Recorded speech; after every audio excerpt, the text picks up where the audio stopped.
ठिकाणी जे आहेत मोर्चे, गावागावात मोर्चे आहेत, सगळं एकत्र येऊन जर वाटलं तर आणखीन काय करायला पाहिजे ते सगळं आम्ही करू. आणि माझी खात्री आहे की आपल्या ओबीसी समाजाला निश्चितपणे आम्ही न्याय मिळवून देऊ, अशी माझी 100% खात्री आहे. पण तुम्ही धीर सोडू नका, तुम्ही मजबूतीने उभं राहा. हे सगळं सांगण्यासाठी मी इथे आलो होतो आणि बरेचशा जे आहेत कुटुंबियांचं जे आहे सांत्वन करण्यासाठी. तर सरकार तुमचं आहे, मुख्यमंत्री तुमचे आहेत, एवढ्या सगळ्या गोष्टी तुम्ही मुख्यमंत्र्यांना सहज सांगू शकता. मग सरकारमध्ये समन्वय नाहीये का सर? सांगितले. आणि मग असं आहे की मी तुमच्यासाठी थांबलो, कृपया राजकारण आणू नका. सरकारमध्ये सुद्धा जे आहेत ना, वेगवेगळ्या घटकांचे लोक असतात आणि ते वेगवेगळ्या घटकांसाठी भांडत असतात. आता मी तर जे आहे गेली 35 वर्ष भांडतोय शिवसेना सोडून. त्याच्यामुळे जे आहे हे अशा ज्या विषयाला बगल देण्यापेक्षा पुढे काय चाललंय ते पहा. मी काल सकाळी सुद्धा सगळ्यांना सांगितलं की बा त्यांना विचार आहे मराठा समाजाला की तुम्हाला 10% आरक्षण दिलं सेपरेट, ते तुम्हाला नको आहे का? नाही म्हणून सांगा. तुम्हाला EWS दिलं, नको आहे का? नाही म्हणून सांगा. तुम्ही सांगा आम्ही ओपन मध्ये सुद्धा जाऊ इच्छित नाही, कशातच जाऊ शकत नाही, सोडणार का? पण हे उत्तर कुणी द्यायला पाहिजे? जे सुशिक्षित आहे, ज्यांना आरक्षण म्हणजे काही कळत आहे, फायदा कशात आहे, तोटा कशात आहे, हे ज्यांना कळतं. अरे शिक्षण सम्राट सुद्धा आहेत ना, बोला ना त्यांनी. अनेक लोक आहेत, अनेक मंत्री, मुख्यमंत्री, माजी मुख्यमंत्री म्हणजे सगळे आहेत ना, त्यांनी सांगावं ना की आम्हाला नको मराठा आरक्षण, आमचं काढून घ्या. त्यांनी सांगा आम्ही EWS मध्ये जात नाही, त्यांनी सांगा आम्ही ओपन मध्ये जात नाही, आम्हाला फक्त ओबीसीच पाहिजे. फायदा कशात होणार आहे तुमचा?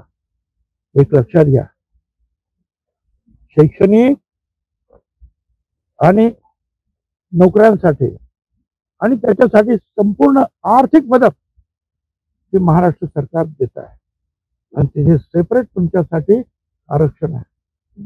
इथे आल्याने फक्त तुम्हाला मिळणार काय आहे तर राजकीय आरक्षण. राजकीय आरक्षण अगोदरच तुमच्याकडे आहे, आपोआपच आहे. मुख्यमंत्री मंत्री सगळे आहेत, जिल्हा परिषद सगळे आहेत.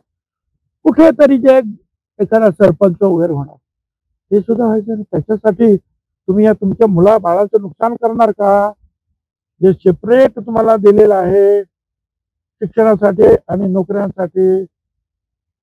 एका अण्णासाहेब पाटील महामंडळ आणि या इतरांना सुद्धा जे आहे किती पैसे दिले तुम्ही या सगळ्या सारथी आणि सगळ्यांना?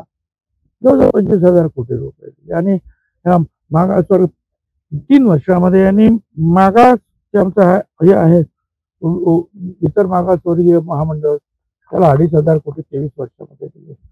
आता मागच्या बजेटमध्ये तुम्ही सांगा बघा, 5 कोटी दिले, फक्त 5 कोटी आमच्या महाज्योतीला, 5 कोटी म्हणजे ओबीसीच्या कामासाठी. मुख्यमंत्री आणि प्लीज आणि तुम्ही सारखे आणि या इतर सगळ्यांना जे आहेत 700-800 कोटी रुपये दिले. मी विधानसभेत हा मुद्दा मांडला पूर्वी, त्यावेळेला मी मंत्री नव्हते त्या. आणि हे सगळं जे आहे परवाच्या दिवशी जी ओबीसी कमिटी होती त्यांच्या समोर मांडलं. बघा काय हिशोब आहे. आणि मग बावनकुळेंनी जे आहे ते अध्यक्ष त्यांनी सांगितलं फायनान्शियल सेक्रेटरी बोलवा आणि त्यांनी सुद्धा कबूल केलं, हो हे बरोबर आहे, पण आम्ही बघू काय करायचं. म्हणजे हा अन्याय जो आहे सतत आमच्यावर होतो आहे.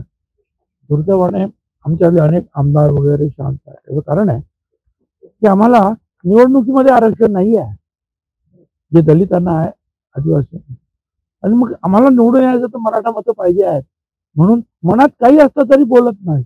अनेक मंत्री बोलत नाहीत, अनेक आमदार बोलत. आता आमचं काय राहिलो काय नाही राहिलो काय, आम्ही तर जे आहे सगळं काही त्याग करण्याची तयारी ठेवली म्हणून आम्ही बोलतो. माझं म्हणणं एवढंच आहे. देणारे हात तुमच्याच पक्षाचे आहेत, मग ते हात जरा भेदभाव हातावर टाकलं तुम्ही. आता लढाईचं पुढे ओबीसीच्या आरक्षणासाठी, कारण विश्वास आहे तुमच्यावरती. लढणार म्हणजे हीच जे आहे सध्या आम्ही जे आहे प्रत्येक तालुक्यामध्ये, प्रत्येक गावात आहे, प्रत्येक जिल्ह्यात आहे, आम्ही निवेदन देतो. का असं नको म्हणायला की तुम्ही सरकारकडे गेलो. आम्ही सरकारला पत्र दिलं की हे हे हे हे माझे मुद्दे आहेत. का हायकोर्टाने विचारायला नको की तुम्ही गेलो होता तर सरकारकडं. आम्ही गेलो होतो सरकार. आणि मग यातून काय होणार आहे. आता अनेक लोक सांगतात माझा कुठल्याही मंत्र्यावर राग नाही, पक्षावर राग नाही. अनेक सांगतात की नाही ओबीसीला आम्ही धक्का लावणार नाही. अरे जिथे एका ताटामध्ये 3 भाऊ जेवत आहेत तिथे आणखी 4 आणून ठेवले तर कोणाच्या वाट्याला काही. आणि धक्का कसा लागणार नाही. तुम्ही आम्हाला बाहेर काढणार नाही, तुम्ही आमच्या याच्यामध्ये आणून बसवणार लोकांना. जाणारच ना सगळं. तो मोठा समाज आहे ना तो. त्यामुळे जे आहे आम्ही हे जे आहेत आम्ही त्यांना सांगितलं. आणि शेवटी आता आम्हाला माहिती आहे की अडचण त्यांची आहे. इकडे आड तिकडे विहीर चाललेलं आहे त्यांचं. पण आम्हाला खात्री आहे की या राज्यात आणि देशात अजूनही न्यायालयाच्या सुरक्षित आहे. न्यायदेवता आम्हाला निश्चितपणे न्याय देईल. एक एक शब्द जो आहे आम्ही त्यांच्यापुढे मांडू. त्याच्यातून काय काय होत आहे आणि काय काय दिलंय हे सुद्धा आम्ही मांडणार आहोत. ओबीसीचं वाटोळ केला आणि मंत्रिपदी भोगली असं जरांगे म्हणतात. हे बा मला त्यांना काही उत्तर द्यायचं नाही. मोठा मनुष्य आहे. मी लहान माणसांचं बोलतो. मोठ्या माणसांना क्योंकि